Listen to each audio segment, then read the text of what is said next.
Dernière minute au Real Madrid. L'ambiance était légère et animée ce mercredi à Valdebebas après l'élimination du FC Barcelone en demi-finale de Ligue des Champions face à l'Inter Milan 4-3.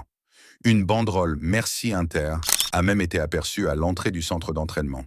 Ce revers du Barça redonne espoir aux merengues avant le Classico de dimanche, match décisif pour relancer la course au titre en Liga.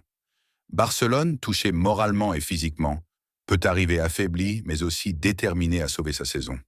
Le Real devra attaquer sans 6 joueurs majeurs: Militao, Carvajal, Alaba, Rudiger, Camavinga et Mendy, tous indisponibles pour la fin du championnat, bien que certains pourraient revenir pour le mondial des clubs prévu entre juin et juillet. Parallèlement, le club et Carlo Ancelotti officialiseront leur séparation juste après le Classico. L'Italien deviendra le nouveau sélectionneur du Brésil, avec une première liste de convocations attendue avant le 18 mai.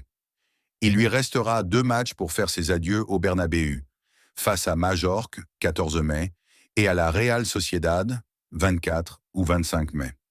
Ancelotti quittera le Real avec un immense héritage.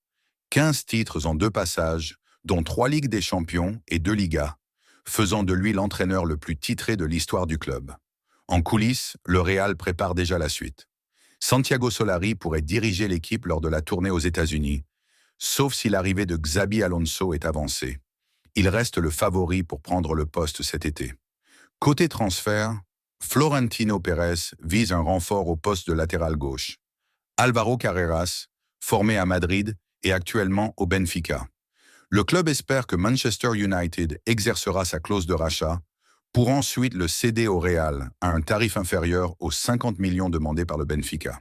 Carreras, ancien attaquant reconverti en défenseur, s'est illustré cette saison face à l'Atlético et au Barça.